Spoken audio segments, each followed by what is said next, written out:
Ça recommence, on a rire dès le début, c'est mal parti. Déjà quoi. Oui, non, on se demandait la signification du générique, on n'a pas encore la réponse. Bonsoir à toutes et à tous. Qu'un jour Benjamin nous explique. Benjamin, qui est le réalisateur de cette émission, va pouvoir nous expliquer, peut-être faire une intervention. On va lui laisser 5 minutes pour s'expliquer. Bienvenue dans ce Ciné-Watch avec des grosses sorties, enfin une grosse sortie surtout, mais bon, il y a d'autres sorties dont on va parler également. Il y a donc au programme Ridley Scott. Voilà, ça c'est du teasing. Et puis après, il y aura de la comédie française, on aura un film de boxe, on aura un documentaire qui a quand même fait déjà beaucoup parler de lui, et puis on va pouvoir terminer peut-être sur une sortie DVD Blu-ray que je trouve extraordinaire. Et on aura un film de vengeance aussi. Faut pas l'oublier. Ah oui. Tout à fait. Je vous rappelle donc, bienvenue à ceux qui sont en Facebook Live également. Si vous avez des commentaires sur Twitter, n'oubliez pas le hashtag CinéWatch. Et nous, on va pouvoir attaquer l'émission, mais avant, on va présenter quand même les invités. Même si tout le monde les connaît, ceux qui regardent CinéWatch savent très bien qui c'est. Il y a Sarah. Bonsoir. Et il y a Gauthier. Bonsoir, merci beaucoup. Donc, Duno The Movie et Allo Ciné. Voilà. Tout à fait. Super team. Est-ce que vous êtes toujours... Ça va, vous allez bien? Oui. Ouais. Ça va. On n'a pas eu le temps de faire une sortie DVD sur La Petite Maison à la Prairie. Ah. Pour ceux qui ont suivi, voilà, on attaque comme ça, la blague elle est faite, on la fait plus. Si jamais vous n'avez pas vu, remonter en arrière de 3 épisodes, c'est 3 épisodes je crois. Un seul en fait. Un seul. Un seul. Regardez l'émission de la fois dernière. Voilà, regardez la fois dernière, vous comprendrez. On va attaquer tout de suite avec l'image de la semaine. Et pas n'importe quelle image, n'est-ce pas? C'est quand même Blade Runner 2049. Là, normalement, tous les gens qui sont un petit peu geeks et qui ont grandi avec la science-fiction ont déjà vu cette bande-annonce, mais il y en a plein qui l'ont sûrement pas vue. On va pouvoir la re-regarder parce que ça vaut le coup. Je rappelle que c'est réalisé par Denis Villeneuve, ça sort le 4 octobre, et c'est la suite d'un monument de la science-fiction, d'un chef-d'œuvre. On va regarder tout de suite la bande-annonce et on en reparle.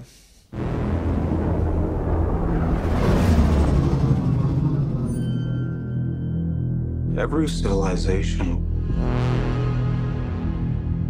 was built off the back of a disposable workforce. But I can only make so many.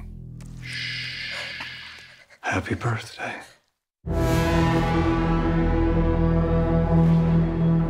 There is an order to things. That's what we do here. We keep order. The world is built on a wall that separates kind.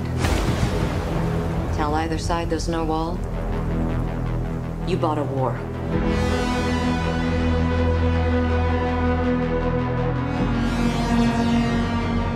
You're a cop.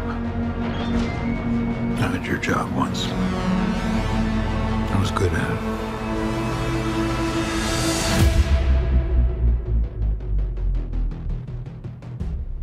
I know. What do you want? I want to ask you some questions.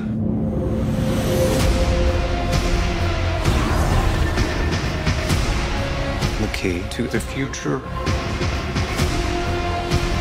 is finally unearthed. Bring it to me. They know you're here.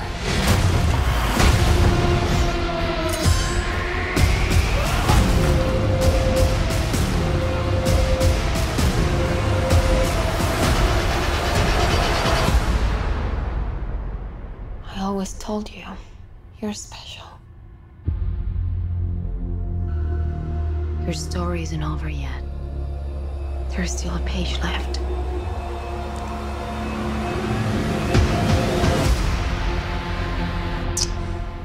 Bon, c'est difficile de pas être excité à l'idée d'avoir une suite à Blade Runner, tellement la science-fiction a tenté de refaire Blade Runner sans jamais parvenir au centième du film. Ça n'engage que moi. Je rappelle quand même quelques éléments, mais le scénariste d'origine, Anton Fancher, est revenu. Il a quand même fait très peu de films depuis Blade Runner. C'est une idée originale de Ridley Scott. C'est une idée originale de Ridley Scott qui est producteur dessus. Il s'est adjoint les services de Michael Green également, qui est scénariste sur Alien Covenant, sur Logan et sur Green Lantern, et qui était producteur des Martin Lawrence. Comme qu'on peut vraiment tout faire dans une carrière. Et puis voilà, c'était pensé comme une extension du premier film. Et il y a pas mal d'éléments dans cette bande-annonce qui font ressurgir des éléments J'avais importants. noté la même phrase.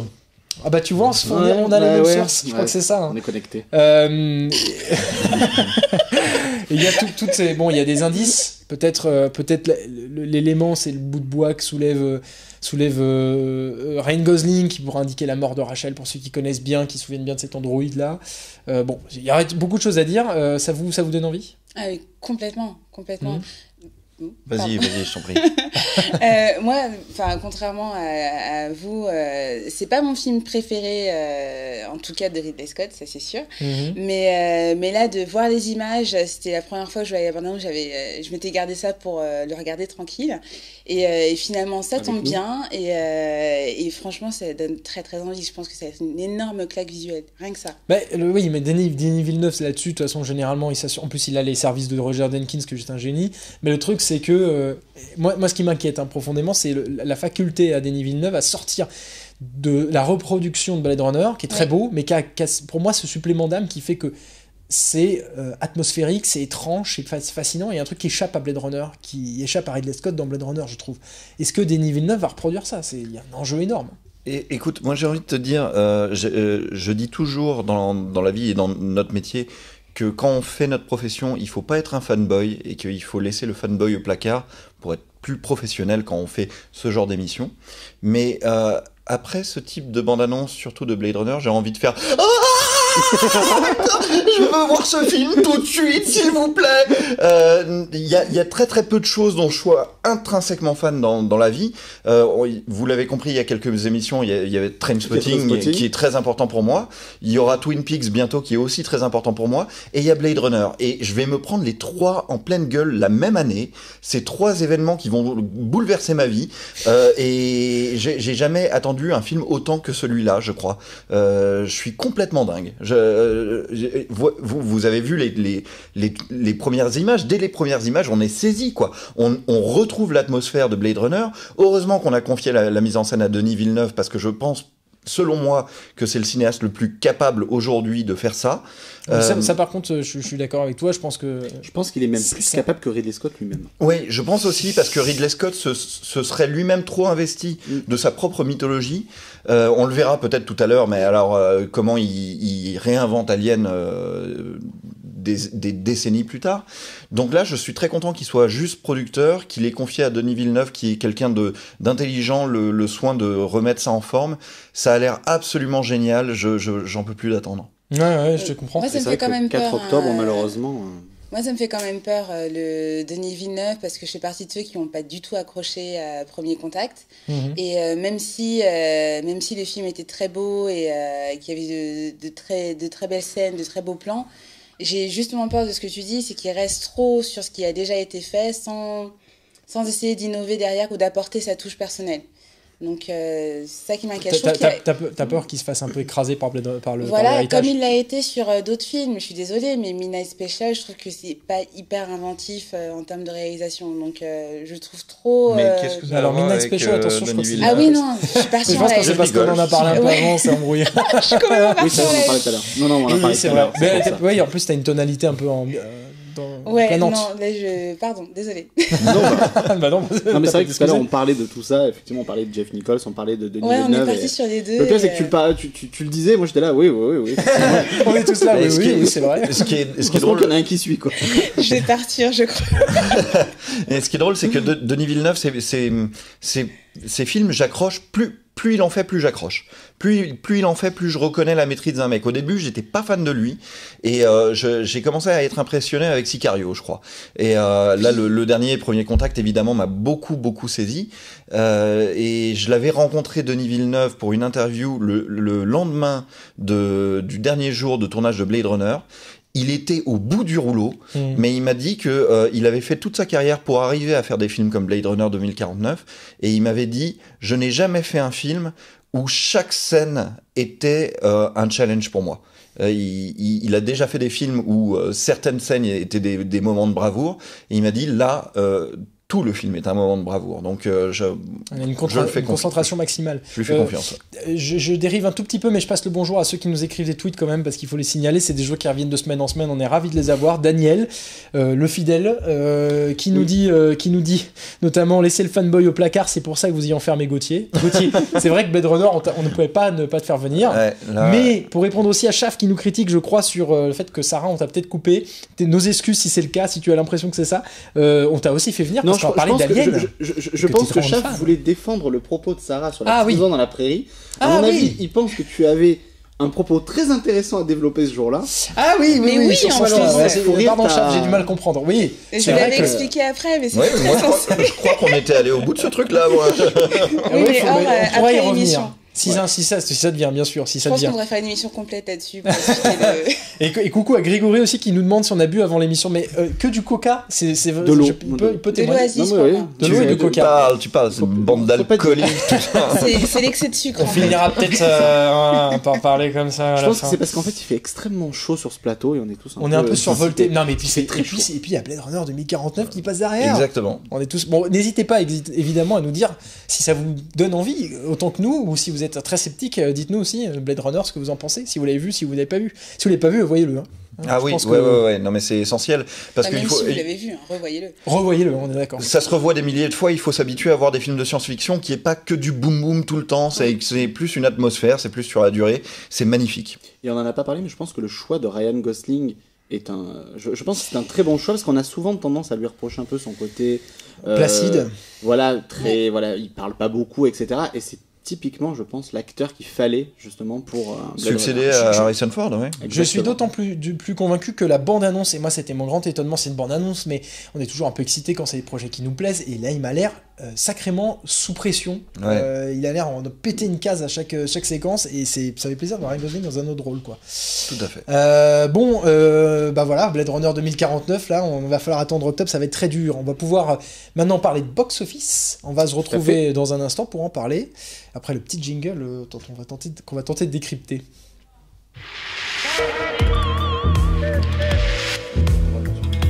Non. On va falloir le faire en karaoké un jour. Donc le box-office de cette semaine, bah, il y a des reviens-y hein, dans ce box-office-là. Il y a le premier qui est Gardien de la Galaxie 2, c'est sa deuxième semaine. Il est à 2,2 millions. Bon bah voilà, succès. Sans surprise, on n'en avait pas parlé la semaine dernière du box-office Oui. avec les Gardiens Il de n'y la avait pas eu Galaxie. d'émission Il y la avait pas eu semaine dernière, on d'émission. s'en excuse d'ailleurs. S'en excuse d'ailleurs, effectivement, en passant. Bon, bah, succès pour Disney, ça continue, il n'y a même pas de commentaires à faire. Get Out, en revanche, à noter que 564 000 entrées, c'est un excellent À voir. score. Mais Très, excellent très bon score. démarrage. Absolument à voir. Voilà, vous aviez, Ou pas. vous aviez aimé Ouais, moi Ah oui. j'aime énormément. Ouais. Ouais. Non. On a trouvé D'accord. le vilain petit canard, celui qui casse Heureusement, l'ambiance. heureusement qu'il vient avec des arguments, le mec. Hein. Non. Non, je trouve mais on en a déjà parlé, mais c'est vrai que si on commence à débriefer les films de la semaine dernière, on va jamais arriver au C'est film de la vrai. semaine. Mais je suis mitigé. Mais Je il dis faut pas le que c'est voir. mauvais, je dis je suis mitigé. N'écoutez Oui. pas Nicolas, allez le voir. Oui, allez le voir, effectivement. Ah, mais oui, ça, allez Contribuer le au voir. succès du film parce que ça change quand même. Fast and Furious 8, 3,5 millions. Donc bon, ça continue pour la machine bourrine de Vin Diesel de faire un énorme succès en France et à travers le monde. Cinquième, Braquage à l'ancienne. Là, c'est un petit nouveau. On n'en a pas non plus parlé du coup la semaine dernière. 211 000 entrées. C'est pas mal. Je pense que pour une comédie comme ça, oui, c'est pas si mal parce que ça aurait pu Ouais. se voter bien. Enfin, C'est ça aurait pu honnête. être bien en fait. Oui, puis de toute façon pour eux c'est que du rap parce qu'ils ont déjà marché aux États-Unis au fait, donc ils font une sortie française qui marche tout à fait honnêtement et voilà, c'est du Le rap. film est sorti très discrètement en plus. Hein. Je veux dire, il n'y a pas eu une campagne promo. Non, de pas malade. tellement, pas tellement. Et puis bon, c'est un film qui est un peu dans les cartons depuis longtemps. Celui-là, il est terminé depuis 1 an à peu près. C'est pas. Ouais, c'est ce qu'on disait tout à l'heure, c'est à tout du film de commande, c'est Réchauffé, porté par un casting qui est rien que le casting amène les gens voir le film. Et puis c'est aussi un peu porté par le succès, le petit succès de Las Vegas aussi, qui avait déjà Oui, Morgan c'est vrai, Freeman à c'est vrai. l'affiche. Avec un Donc casting bon, un peu pourquoi proche. pas. Et Ça c'est un film, je sais pas si vous l'avez vu, mais Si, si. Oui. c'est sur un rail. C'est un rail. Oh là là, c'est on un- l'a c'est un vu fi- 3 milliards de fois ce film-là, quoi. C'est le film de commande par excellence. Ah, c'est celui qui a été complètement. fait sans Ouais. saveur. J'avais l'imprestion de pouvoir le réciter pendant que les images. Mais déjà, il faut arrêter tous les films qui font à l'ancienne, à l'anglaise. Ou braquage machin, A. Oui, ou braquage A. Enfin, faut arrêter. Avec du braquage, déjà, ça sent mauvais. Bon, après, on a zappé le reste du classement. Il y a quand même des choses à dire, mais bon, c'est des films en continuation. Voilà, on en avait déjà un peu parlé. Il faut quand même noter, on l'appelle Jig Robot, Tunnel et De toutes mes forces qui font 35 000 entrées à peu près dans les estimations. Bon, bah, ils sont dehors du classement, mais ils n'avaient pas non plus une distribution Oui. éclatante. Après, voilà. ça c'est paraît pas- logique. pour Dig Robot, je pense qu'ils espéraient un petit peu mieux que ça. Ils ont beaucoup investi sur la promo. Bon, voilà, c'était un pari. Bah, il y a quand même un beau chiffre à citer cette semaine, c'est à la 25e place du classement. Ah. Il y a Ghost in the Shell qui passe enfin le million d'entrées Mais en faut France. le dire, oui, effectivement. Voilà. Ouais, bah, Donc bravo, parce que Ghost Bravo. in the Shell qui n'a pas marché dans le reste du monde, est un film qui a plutôt séduit chez nous, et donc bravo à vous tous d'être allés le voir, c'est bien. Juste avant d'évoquer frontalement le nouveau film de Ridley Scott, j'avais envie juste de relever des commentaires sur Blade Runner, parce que du coup on est passé vite, on n'a pas eu les commentaires tout de suite. Il y a Daniel, lui, qui est très excité, il va pas y aller les yeux fermés pour pouvoir profiter du film, et presque. Et Chaf qui nous rappelle effectivement qu'il avait mal vu Blade Runner, pardon, si c'est un homme. Je vois une femme sur le logo, donc je me fie à ça. Et depuis Gum, je suis un grand fan de cyberpunk. Gum. Ah. Ouais. Oui, bah, pourquoi pas. Ouais, bah, Ça évoque rien. On fait les pros, on connaît bien. Sarah, Gum, non, non. bravo. Oui, tout à fait. Bon bah Chaf, si tu as un éclaircissement, on veut bien, parce que bah moi c'est une bande dessinée, Gum, tu es pas fou, c'est un manga. Gum. Mais pourquoi tu me regardes moi Juste la dernière personne n'a rien à voir dit. Bon bah voilà, On essaie de trouve vivre notre une culture, connexion. c'est terrible. Bon, On essaie non, de ça faire me- des on est produits tous passés à cyberpunk. côté. Ouais, bravo l'émission de cinéma, quoi. Heureusement que vous Quelqu'un êtes là qui pour nous rappeler les classiques. On va passer à la suite d'un autre classique qui s'appelle Alien. On se retrouve tout de suite.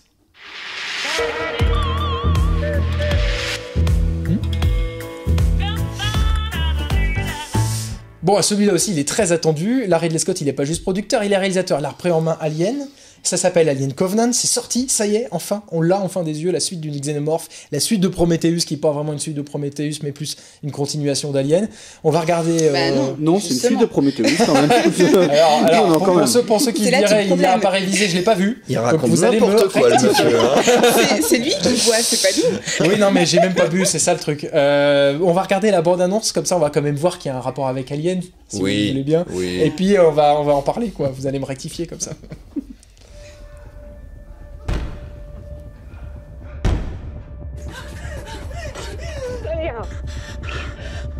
Paris, please open up. I can't do that. Infection.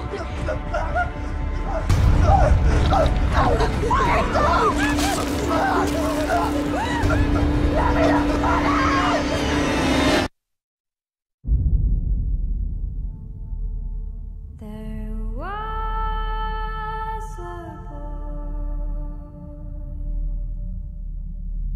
a very strange, enchanted boy. They said he wandered very far, very far, over land and sea.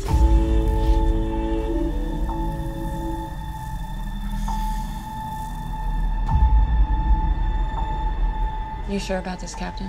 How do you mean? We don't know what the fuck's out there.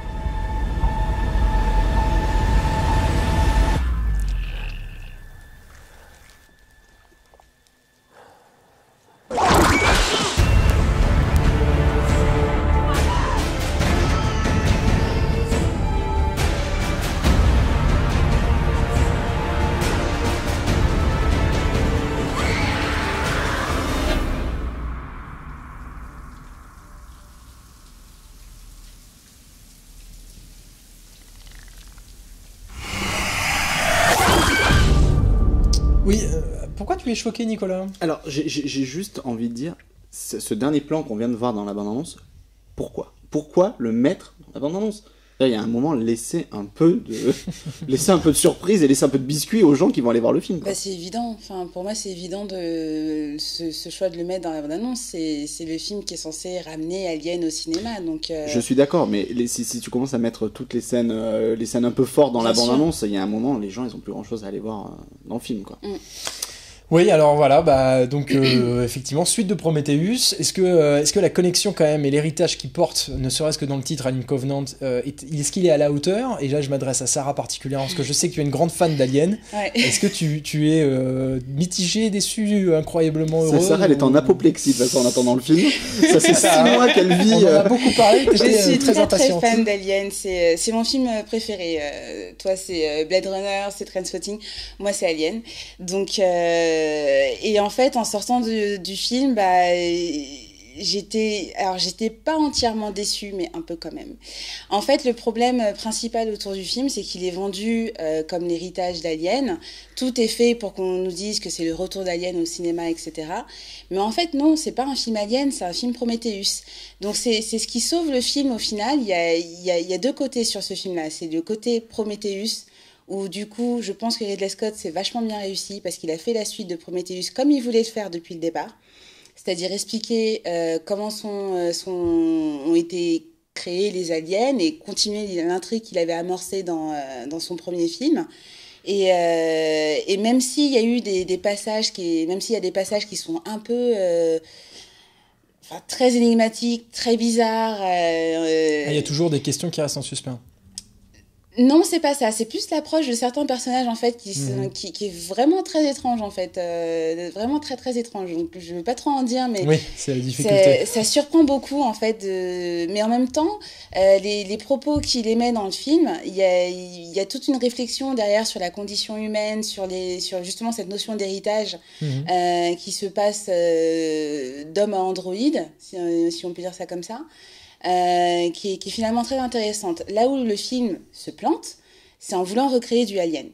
Et à travers toutes les scènes qui sont redites, qui sont répétées, où on retrouve des bribes d'Alien, le 8e passager, et ben il manque finalement ce qui était hyper fort dans le premier Alien, c'est le côté hyper contemplatif du film, qui posait vraiment une ambiance très angoissante. Dans le premier Alien, tout s'observe à la loupe. La découverte du premier vaisseau, l'attaque de Kane, l'arrivée de l'alien, tout est vraiment étiré à la loupe et crée une ambiance vraiment oppressante et hyper stressante. C'est vraiment, le film est vraiment basé là-dessus. Tout est en huis clos, donc c'est super étouffant aussi. Et là, en fait, comme on est dans la lignée Prometheus, c'est exactement l'inverse qui se passe. Et surtout, on est en 2017, là où aujourd'hui les gens veulent voir tout maintenant, tout de suite. Donc tout est construit très à la hâte on perd en fait toute l'ambiance alien, en fait, tout ce qui fait la force d'Alien et aussi tout l'esprit du huis clos. Les espaces sont très ouverts, etc. Donc on perd Alien en fait, c'est pas un film Alien. Et là-dessus, je crains que les gens soient extrêmement déçus, surtout ceux qui attendent du Alien, parce qu'en fait, c'est une très bonne suite de Prometheus. Donc les fans de Prometheus, à mon avis, seront plutôt contents et c'est vraiment ce qui sauve le film. Par contre, si vous attendez du Alien, si vous attendez de frissonner et de vraiment flipper, comme vous avez pu avoir peur dans le premier Alien, là non. Mais alors, j'allais dire, avant de donner la parole à Gauthier, il y a quelqu'un qui te répond justement plus ou moins en tweet.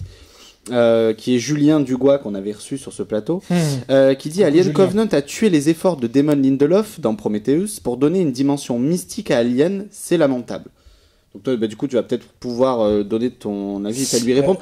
Moi, personnellement, je trouve que Damon Lindelof a fait beaucoup de mal à la saga Alien et à Prometheus. Donc, juste avant de donner les paroles, il y avait effectivement un élément quand même très intéressant. Je ne sais pas si toi tu vas ressentir pareil, Gauthier, mais effectivement, ce que tu disais sur la contemplation qu'il y avait typiquement dans les films d'ailleurs de Ridley Scott au départ, qui a muté beaucoup au fil des ans et maintenant il fait un cinéma quand même assez guerrier. Enfin, il y a un truc dans son approche du cinéma qui est quand même beaucoup moins contemplatif par rapport à ses débuts.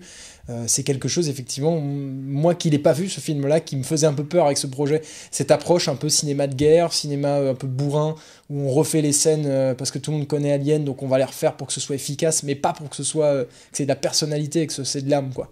Je sais pas, Gauthier, tu confirmes? Est-ce que je peux vous faire un petit point histoire du cinéma avant de vous donner mon avis? Fais donc. Je vais essayer de faire rapide. Au fait, en 1979, Ridley Scott a fait un film qui s'appelle Alien, qui raconte l'histoire d'un monstre dans un vaisseau. Et il y avait une saga Alien, avec 3 suites à ce film-là, donc c'était 4 films, Alien 1, 2, 3 et 4, qui étaient dans la continuité les uns des autres, et qui changeaient à chaque fois de réalisateur. Donc Ridley Scott a fait le premier, James Cameron le deuxième, David Fincher le troisième, Jean-Pierre Jeunet le quatrième. Jusque-là, c'était pas difficile à comprendre. C'était 4 films qui étaient dans la continuité.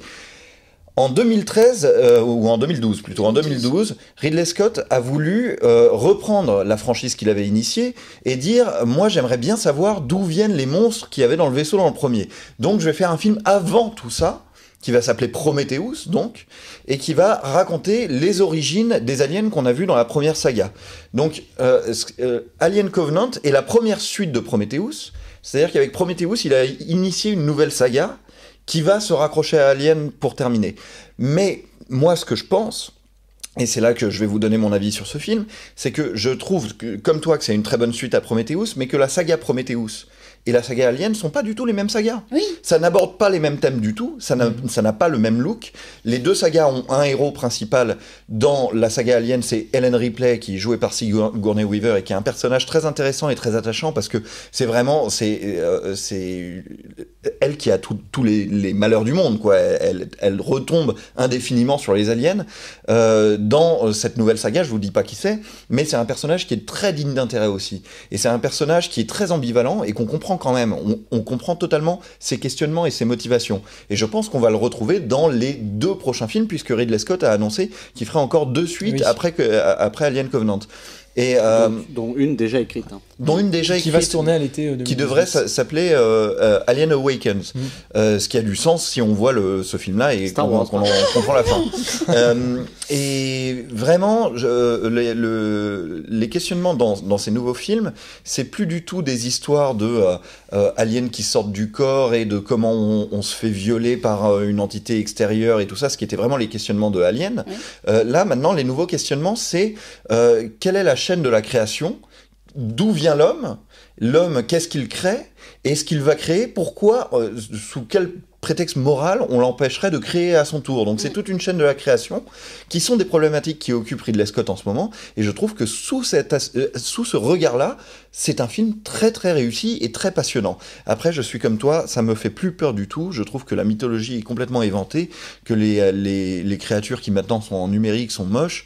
Avant, dans le premier, au moins dans le premier, c'était un mec dans un costume, alors on pouvait lui reprocher d'être dans un costume, mais il y avait l'intelligence de morceler l'alien, de ne le filmer que un bout de tête, un bout de main, un bout de sa queue qui va peut-être transpercer quelqu'un, etc. Et comme on le voyait apparaître de manière morcelée et surgir du noir, moi j'avais même peur pour les acteurs sur le plateau de tournage, c'est-à-dire que ça me terrifiait ce truc. Là, voir l'alien sur des plans entiers, c'est-à-dire complet, surgir sur fond clair et tout, je m'en fous complètement, il me fait plus peur du tout, quoi. Et ce qui est paradoxal, puisque j'ai eu Ridley Scott en interview il n'y a pas très très longtemps qui me disait que son objectif avec ce film-là, c'était de retrouver la même esthétique. Non, je cite, que les gens se chient dessus. Voilà, c'était sa phrase exacte. Effectivement, je pense qu'il est un petit peu passé à côté. Juste parce que vous allez pouvoir y répondre, il y a Chaf qui relève effectivement un point. Alien Covenant, c'est pas fait sur le cadavre du projet de Paradise, qui devait être une suite directe de Prometheus.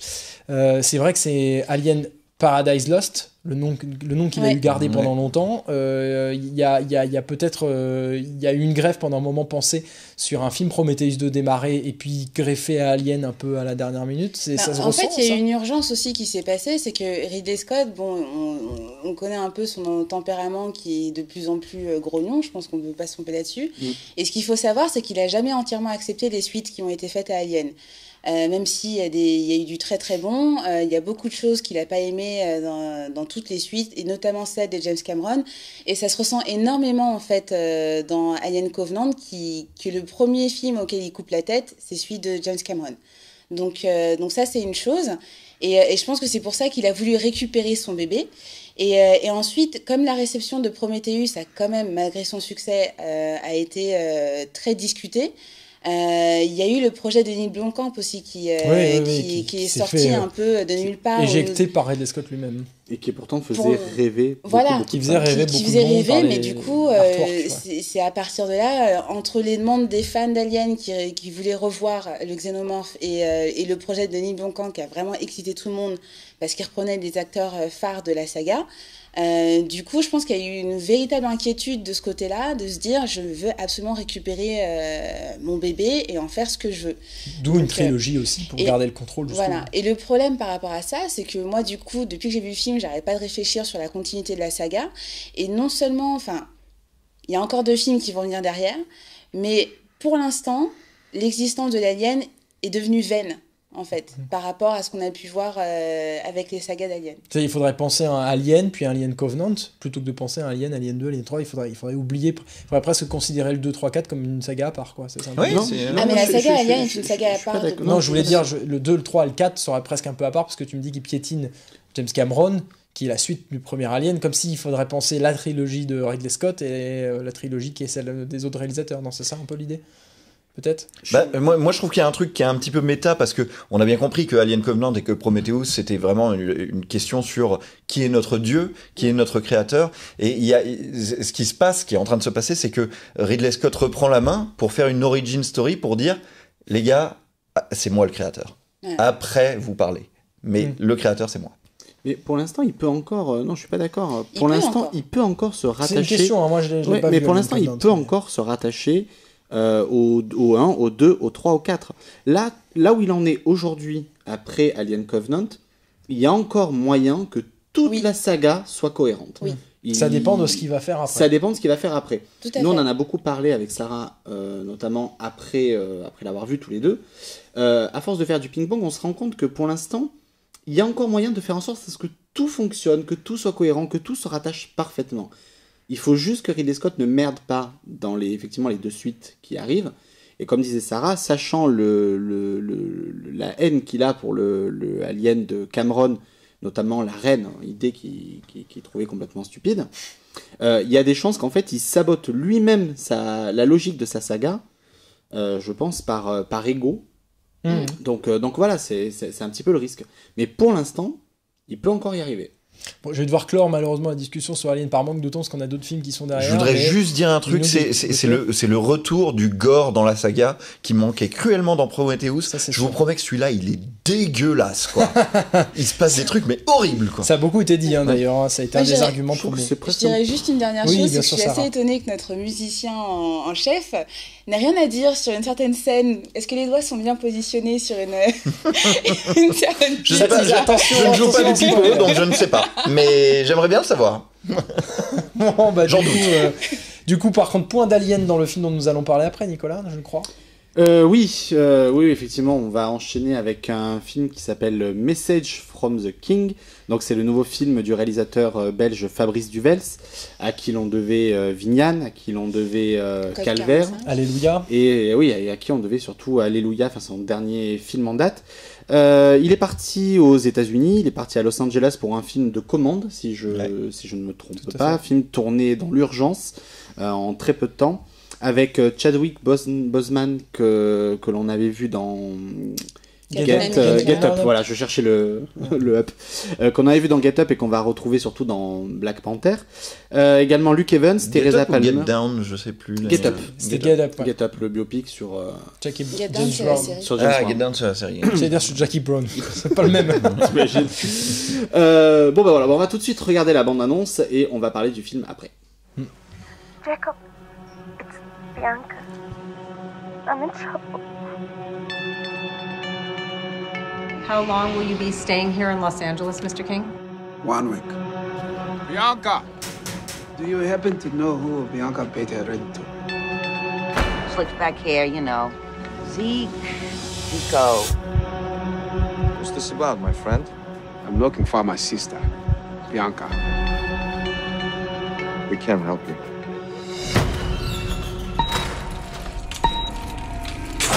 Come on, bro. Tell me this ain't her.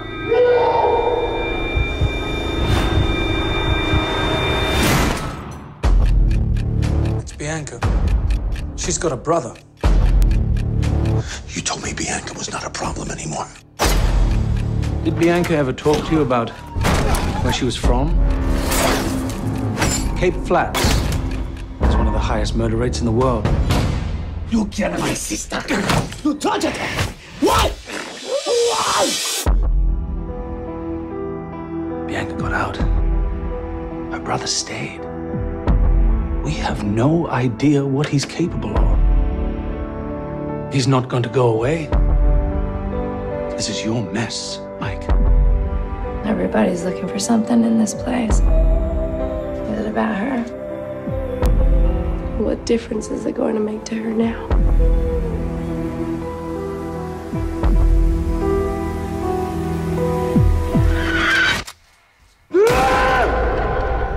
She was my sister. Il y a eu un grand silence, on a été captivé par la bande-annonce. Bon. Bah, je crois que tout le monde l'a vu autour de ce plateau. Qui veut se lancer en premier?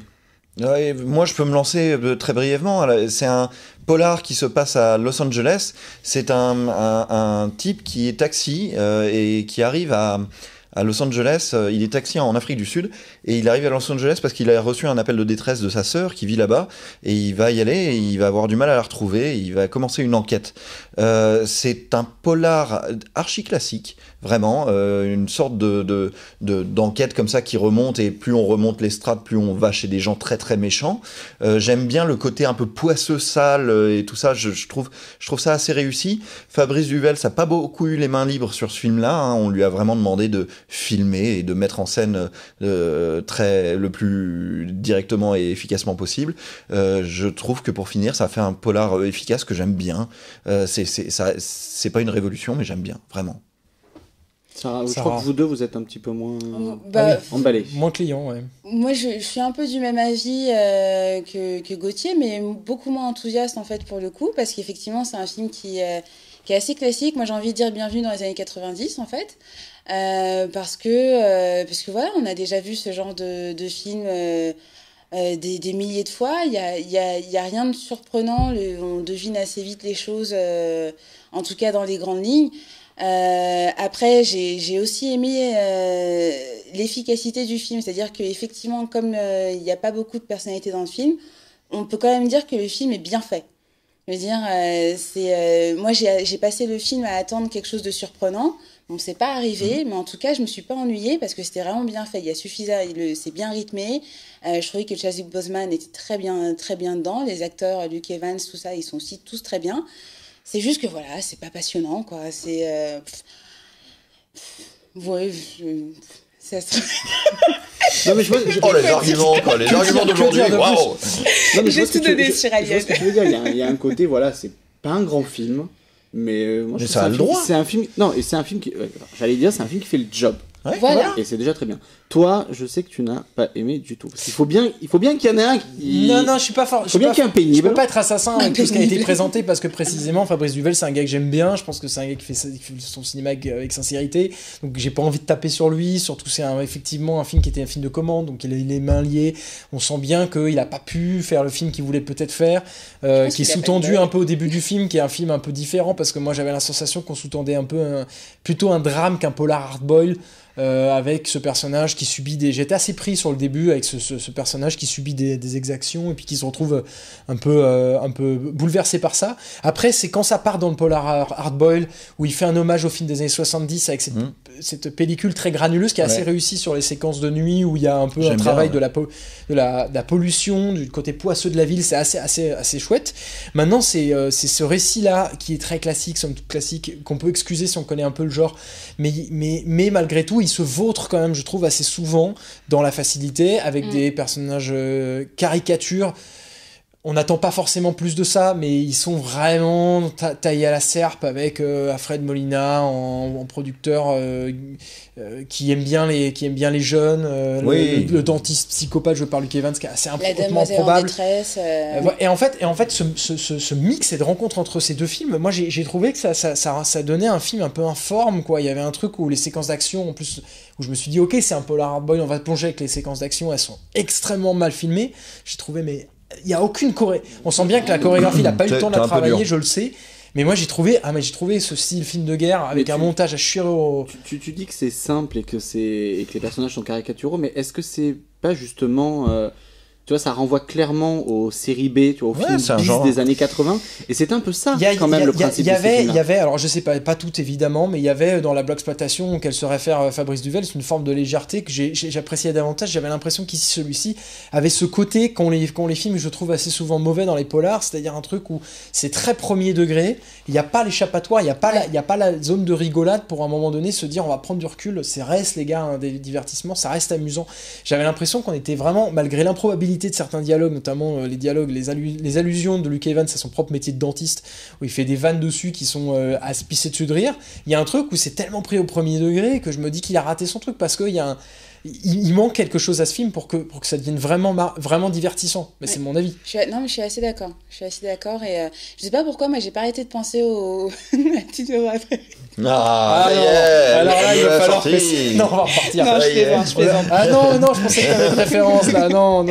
Non, mais par contre, si, j'ai pensé... Moi, ça m'avait beaucoup fait penser à un autre film qui prend un peu le même procédé, c'est Le baiser mortel du dragon. J'ai pas arrêté d'y penser. Moi, j'ai beaucoup aimé ce film-là. Moi, j'aimais mieux Le baiser mortel du dragon. Et je trouvais que justement, derrière le côté hyper classique et hyper attendu du film, il y avait la surprise entre guillemets de Jet Li avec les scènes d'action qui du coup épiçaient un peu le truc. Et c'est justement là où je te rejoins, c'est qu'il manque la petite pointe de sel. En fait. C'est pas du kikoulol. Il est en train de. C'est un hommage très clair au cinéma des années 70, aussi bien à l'exploitation que Get Carter. C'est un Get Carter-like complet avec de la blaxploitation. Ça va pas être fun, ça va pas faire de l'humour deuxième degré ou je sais pas trop quoi. Dans ce sens-là, c'est réussi. Le seul truc sur lequel je peux peut-être vous suivre effectivement, c'est qu'on sent qu'il veut faire un hommage à la blaxploitation, on sent qu'il veut faire un hommage aux films des années 70, en même temps il veut faire un hommage aux séries B des années 80, en même temps il y a aussi un côté années 90, du coup ça fait un peu beaucoup de références qui du coup se marchent un peu les unes sur les autres. Mais c'est pas le film du mois, mais c'est pas mal, c'est juste pas mal quoi. Et c'est là que j'en ai en retombé, mais voilà, moi je trouve qu'effectivement c'est sincère. Voilà, il y a un côté sincère. Moi, je trouve que c'est prêter beaucoup d'intention pour un film qui vous casse pas trois pattes à un canard, quoi. Franchement. Je trouve aussi, puis j'ai l'impression. C'est des intentions qui j'ai l'impression que je préférerais replonger. Je crois que je préférerais replonger dans la. Qui casse pas trois pattes à un canard. Parlons du baiser mortel du dragon. C'est vachement mieux. C'est vachement sympa. C'est pas du tout la même période. Je suis désolée. C'est pas du tout. Non, mais c'est vrai que je comprends. Oui, le baiser mortel du dragon, mais qui était pas non plus un film standard. Qui était pas très bon film. Tu retrouves les mêmes artifices. Avec cette espèce de ville dégueulassée, la pauvre fille qui se prostitue. Oui, il y avait Paris, t'es le tréfonds de l'enfer, mais bon, je sais pas, moi j'ai peut-être une préférence pour la blaxploitation si je devais faire une référence, même si le film ne cherche pas non plus à égaler Shaft, mais il y a un truc où j'y trouvais plus de charme, je sais pas, il y avait quelque chose qui me séduisait davantage que dans celui-ci, que je trouve finalement assez commun, mais c'est vrai qu'on va pas non plus taper sur ce film, c'est pas une honte, c'est juste que voilà, moi j'ai trouvé que c'était... J'en avais peut-être quelques attentes et j'étais un peu déçu. Ouais. Oui. Moi je trouve qu'on peut quand même tirer un coup de chapeau à Sarah, parce que honnêtement il fallait aller le chercher, le baiser mortel du dragon. Il fallait aller le chercher. Je pense que pas grand monde s'en souvient quand même. J'y ai pas pensé depuis sa sortie, je crois. Bon, je vais devoir malheureusement clore cette discussion, mais bon voilà, vous pouvez toujours aller voir Message from the King, et puis vous nous donnez votre avis, c'est pas non plus, vous n'allez pas non plus souffrir la mort devant. Le suivant n'est pas du tout un hommage à la blaxploitation, ça s'appelle Problemos d'Éric Judor. C'est une comédie et c'est le retour d'Éric Judor à la comédie au cinéma après l'échec de le Tour de contrôle infernal, qui est fort dommage, c'est mon avis. Pardon. Ouais, moi aussi je l'aime bien ce film-là. Non, moi je suis d'accord. J'aime bien. Voilà, aussi. J'aime bien. Bon, on va regarder la bande-annonce, ça va être limpide, vous allez comprendre.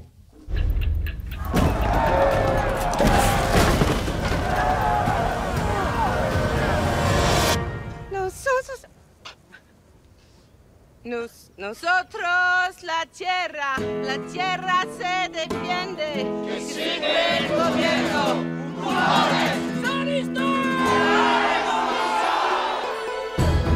Jeanne! Hey, Jean-Paul! Je vois que vous avez des appareils électroniques. Il va falloir les laisser ici, les amis. Allez, ma chérie, t'en as pas besoin. Non! Margot, tu donnes ça. Tu lâches ça! Merde! Allez, viens faire un bisou. Allez. En fait, la mobilisation pour la zone a commencé il y a 6 mois. Il s'appelle comment, le bout de chou? L'enfant. Non, mais le prénom. Bah non, je lui ai pas collé une étiquette sur le front à la naissance, non. Ah. Le but, c'est de montrer qu'on peut vivre autrement. J'ai jamais été vacciné de ma vie. J'ai jamais rien eu. Bon, j'ai un peu de sang dans mes selles, un zona de temps en temps. Tu sais, j'ai un souffle au cœur quand je pisse, mais c'est tout. Hein. Moi, j'ai un vrai problème que je voulais partager avec vous. Depuis 2 mois, je pue de la chatte, c'est épouvantable. Oh. T'as essayé l'hibiscus en cataplasme? Tu peux même le laisser infuser la nuit en bouquet à l'intérieur, sans problème. Les copains, il y a un truc bizarre à la barricade. Venez voir, venez. Oh putain, d'accord. Problemos. Putain. Le nombre de gens morts. Quoi? Tout un tas de gens morts sur la route. Il n'y a plus personne sur Twitter. Ceux qui restent, ils font que parler de pain de mie, ça me fait chier, tu vois. Ils font même plus d'efforts d'orthographe sur Twitter. Pandémie. Quoi? C'est pas pain de mie, c'est pandémie. Il y a une putain de pandémie. T'es débile, toi, en fait. Une pandémie, c'est une pandémie. Elle est débile.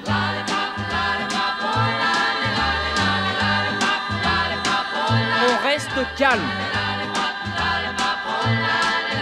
On garde son sang-froid. C'est la fin du monde, on se reverra dans l'au-delà. L'amour et l'amitié plus fortes que l'épidémie. C'est la dernière chanson de The Voice. Ils ont fait un spécial fin du monde la semaine dernière. En fait, elle pense qu'elle est dans un genre de télé-réalité. Hey, salut. c'est la prod qui m'envoie. Il faudrait que tu fasses un truc un peu sexy. Ce serait que tu fasses l'amour avec le plus beau gosse de l'aventure. Genre, je couche, je gagne. Couche, gagne. Bon, moi j'aime beaucoup Eric Judor et ce film me plaît parce que j'aime bien l'idée d'une comédie qui est matinée un peu de problématiques actuelles. Est-ce que c'est réussi? Qui veut prendre la parole en premier? Honneur aux femmes. Bah, ok. Sarah, ça commence mal, je crois. Ouais, non. Ça se passe dans une prairie. Déjà, ça c'est un truc qui m'a plu, c'est pour ça que j'y suis allée d'ailleurs. mais alors si c'est ça l'avenir de l'humanité, moi je suis assez inquiète parce que j'ai pas vraiment accroché. Je suis sûr que c'est mieux si l'avenir de l'humanité c'est Alien. Complètement, au moins ce sera parfait. Donc je préfère avec des abrutis à la campagne qu'avec des aliens. Les xénomorphes seront peut-être tes potes, donc oui, on sait pas. Je pense pas, mais ce serait un horreur de pardon. Oula. Oui. On va arrêter. Oui. Donc, Problemos. On va arrêter cette émission. Ils boivent tous. Oh, mais non, même pas. C'est ça qui nous inquiète. Moi, je m'inquiète. Je commence à. Je vais aller voir un médecin. Je viens trop souvent. Non, alors, il y a de bonnes idées. Effectivement, il y a de bonnes idées. Après, je pense que ça part en vrille totale. Et moi, j'ai pas accroché en fait à cette vision un peu collégienne de tout ça. Ça part un peu dans tous les sens. On casse les codes et puis on en remet d'autres derrière. Alors du coup, on dénonce ceux qui veulent vivre autrement, alors qu'ils vivent sous d'autres règles qui se créent eux-mêmes, etc.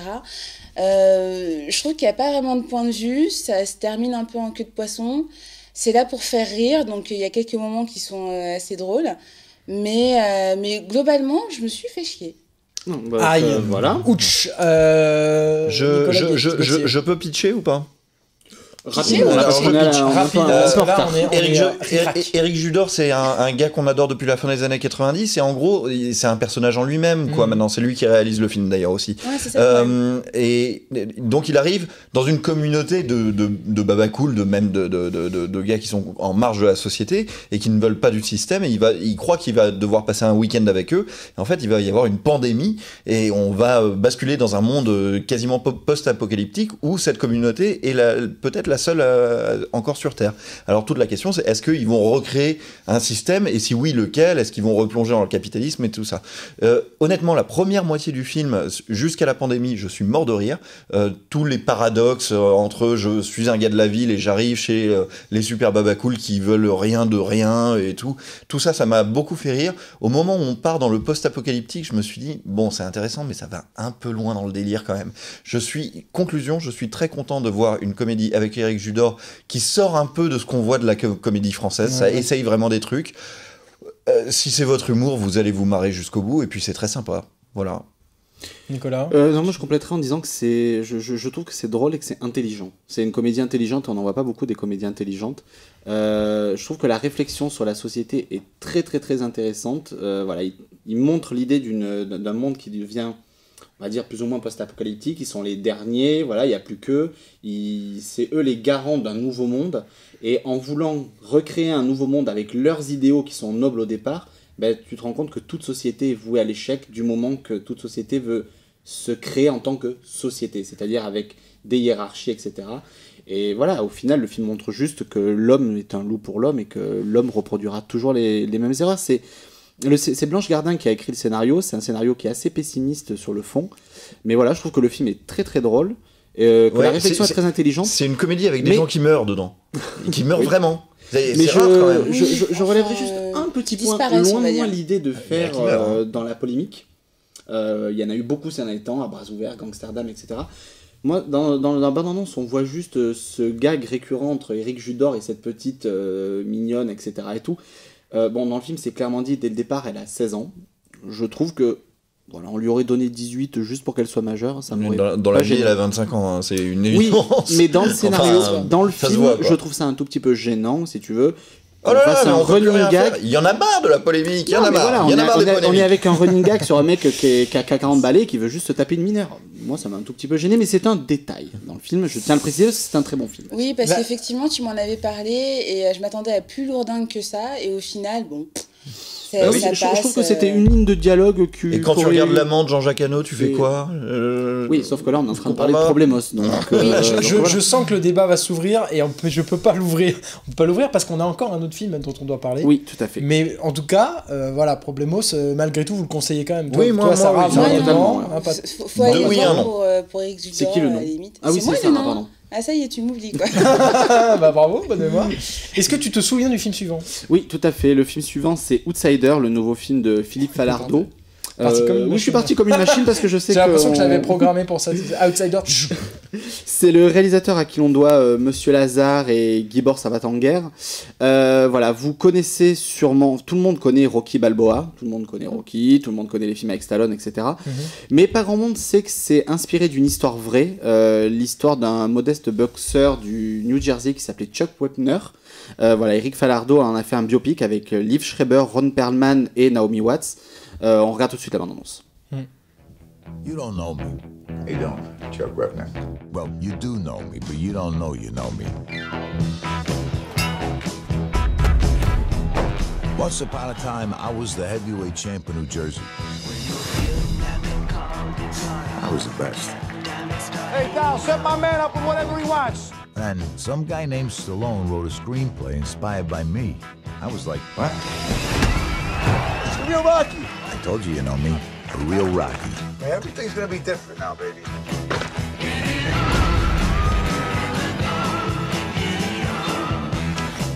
What are you that meets the eye, Chuck Wepner? Sometimes life is like a movie. Sometimes it's better.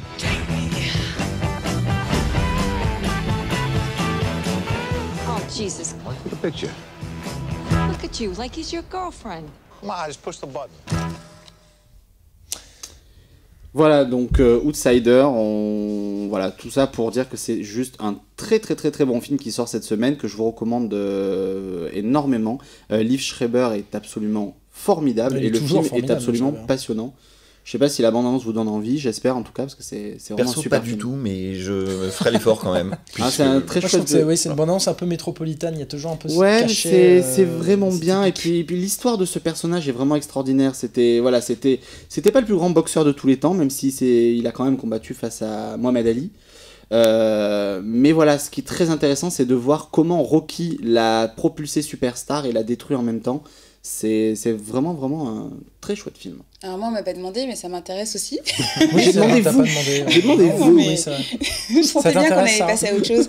Donc si ça m'intéresse, et puis surtout avec un casting pareil, j'ai très envie de le voir.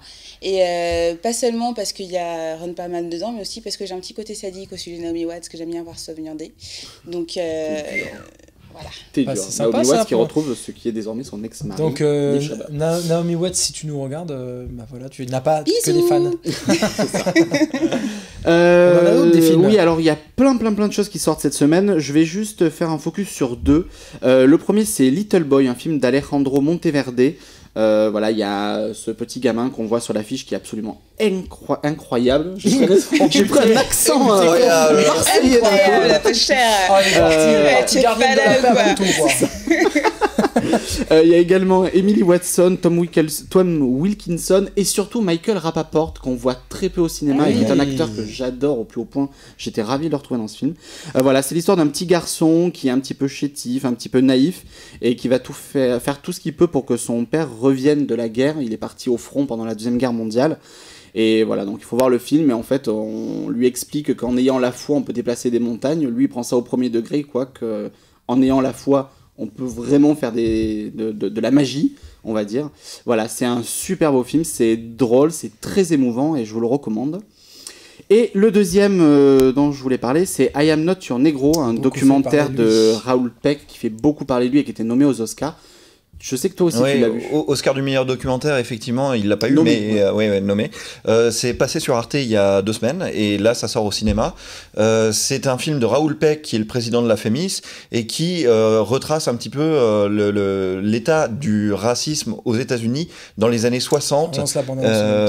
Voilà, donc, et c'est très intéressant. Alors, ce qui est passionnant en 2 mots, c'est qu'il arrive à expliquer pourquoi le racisme aux États-Unis, particulièrement dans les années 60, est un problème de société qui est hyper différent du racisme en France, qui est plus binaire, plus simple à comprendre. C'est très passionnant à suivre, et c'est avec la voix off de Joey Starr dans la VF, et j'ai envie de dire à base de pop. Voilà. Ouh, grosse référence. En tout cas, voilà, film passionnant qui parle notamment de James Baldwin, de Martin Luther King, de Malcolm X, voilà. Oui, c'est ces 3 grosses figures-là qui sont en avant, qui sont au premier plan du film, et c'est ce problème de société vu par eux 3, et on comprend les différentes politiques qui menaient. En tout cas, voilà, c'est un documentaire vraiment, moi, que je considère comme très important. Si vous l'avez pas vu sur Arte, rattrapez-le au cinéma. Et qui est vraiment à voir. Et j'attirerai juste très vite fait également l'attention sur un film qui s'appelle 14 ans, Premier Amour, qui est une comédie romantique russe, qui est un joli film en fait, voilà, et qui mérite d'être vu. Je relève rapidement Julien qui dit moi aussi j'ai aimé Problemos, même si je me suis endormi devant. Ça finit comment? Alors Julien, on a un peu une loi entre nous, on se dit pas forcément la fin du film. À la fin, il y a un alien qui débarque. Surtout moi qui vous incite à pas dire la fin du film, s'il vous plaît, j'aimerais bien le voir. Bon, on va pouvoir terminer sur un petit bijou, comme dirait Nico, qui tire la tronche déjà, je le vois venir. Non, c'est pas compliqué, il faut foncer sur ce film si vous ne l'avez pas vu. Si vous l'avez déjà vu, revoyez-le, achetez le DVD. Ça sort en steelbook le Blu-ray, chez les en 2017. Tu peux acheter le Blu-ray. Il y a des gens qui n'ont pas forcément le Blu-ray. Et puis si jamais ils ont le Blu-ray, ils peuvent aussi acheter le DVD avec. Parce que c'est très bien, ça s'appelle Quelques minutes après minuit. Oui. C'est vraiment, mais bon, je suis complètement fou de ce film, fou amoureux de ce film de Juan Antonio Bayona, qui était sorti donc il y a quelques mois maintenant. C'était janvier. 4 janvier. Ouais. Voilà, normalement on devrait pouvoir voir quelques images à l'écran. C'est donc l'histoire d'un enfant dont la mère est très malade, et il y a un arbre qui lui fait face. En face de sa maison, il y a un cimetière, et il y a un grand arbre qui est là, qui prend vie et qui lui parle. Je résume vraiment. J'allais dire résumer comme ça, c'est horrible. Mais je ne veux pas trop en dire, parce que moins vous en savez, mieux c'est. Ouais. C'est adapté du best-seller de Patrick Ness. Gauthier, Non, mais moi je suis beaucoup moins fan du film que toi, mais parce que j'en ai marre de voir des films espagnols. Voilà, c'est terrible, on dirait j'en ai marre de voir des films espagnols qui pensent comprendre l'enfance en disant je vais faire une fable toute folle. Un petit peu chelou, un petit peu creepy, ça me saoule. Même le labyrinthe de Pan me saoule, donc tout ça me saoule. Actuellement, vous avez compris que ça suffit. Mais ça fait quand même de belles images, donc pour les belles images, pourquoi pas. Non, moi j'irais plus loin, j'irais que ce film est une petite merveille, qu'il est extrêmement beau, extrêmement touchant. Très original. Peut-être pas aussi original que le labyrinthe de Pan. Le labyrinthe de Pan. Alors moi j'ai pas vu cette version. le voir, celui-là, le labyrinthe de Pan. Ça a l'air chouette. C'est la version foire des métiers. C'est une boulangerie pendant comme l'époque de Franco. Qui est tenue par Caroline. C'est ça. Mais voilà, je perds. On avait dit qu'il tomberait. On avait dit qu'il tomberait. Pendant qu'il a le dos tourné, je vais en profiter pour dire. Moi, je terminerai pour dire qu'il est excellent et qu'il faut absolument le voir. Bon, on va terminer là-dessus parce que l'émission se termine. L'émission se termine. Le mot, c'est extraordinaire. Oui, allez le voir. Achetez les Tim Burton espagnols. Achetez-le ce film, c'est extraordinaire. Achetez ce tire-larme. Achetez ce tire-larme, n'importe quoi. Et envoyez des tweets, dites que c'est extraordinaire. Non, c'est un joli film. Merci. Merci à vous. Sarah et à Gauthier. C'est toujours un plaisir. Merci Nicolas d'avoir été là et à Benjamin d'avoir réalisé l'émission et de me dire vite, faut y aller parce qu'il a raison. Il faut qu'on termine. Merci à ceux surtout qui nous ont regardé là, qui nous ont envoyé des tweets, qui ont envoyé des messages sur Facebook. N'oubliez pas que l'émission c'est en podcast sur Watch TV.